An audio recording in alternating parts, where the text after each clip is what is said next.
ایک chief commissioner صاحب ہیں جن کے پاس نوآبادیاتی دور کے وسیع اختیارات ہیں، اور وہ وزیر اعلیٰ کے اختیارات استعمال کر رہے ہیں. کوئی کابینہ نہیں ہے، کوئی حزب اختلاف نہیں ہے، کوئی چیک اینڈ بیلنس نہیں ہے، ایک فرد واحد ہے اور وزیر اعلیٰ کے اختیارات ہیں. اب جو بات ہو رہی ہے کہ ایک صوبائی اسٹرکچر بنے گا، ایک اسمبلی سی بنے گی، یہ بتائیے کہ اس کے لیے سادہ قانون سازی کافی ہوگی، اس کے لیے کوئی کانسٹیٹیوشن میں امینڈمنٹ کرنا پڑے گی اس بندوبست کے لیے؟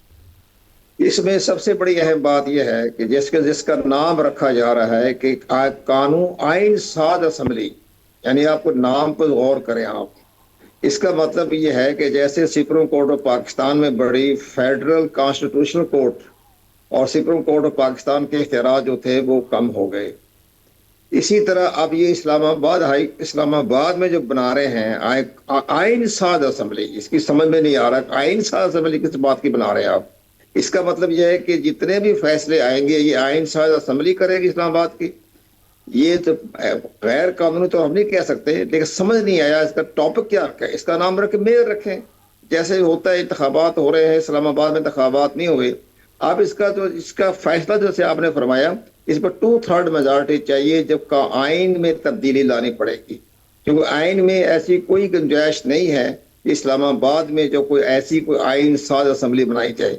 تو آئین ساز اسمبلی کا مقصد کیا ہے، ٹرم ریفرنس کیا ہوگی؟ کیا وہ آئین ساز اسمبلی نئے آئین بنائے گی وہ، اور اس کے بعد پارلیمنٹ کے تمام اختیارات ختم ہو جائیں گے، پارلیمنٹ برائے نام ہی رہ جائے گی جیسے سپریم کورٹ پاکستان کے ساتھ ہوا ہے. تو یہ ساری سلسلہ جو ہے یہ بڑا ایک کنٹروورشل بھی ہے اور بڑا معنی خیز بھی ہے. اس کا مطلب کیا آ رہا ہے؟ ہم نے آج پڑھا اخبارات میں کہ جس انداز سے دیا گیا ہے، لیکن بہرحال اگر یہ قانون سازی کرنی پڑی تو اس پر 2/3 میجارٹی کرنی پڑے گی، اور اس کے مطابق کوئی ہمارا جو الیکشن ایکٹ ہے، ہمارا جو قانون ہے جو سب سے بڑا اہم آئین کا آرٹیکل 140A، اس میں ترمیم کرنی پڑے گی. اس میں کہیں گے جناب اسلام آباد میں ہم ایک آئین ساز اسمبلی بنا رہے ہیں.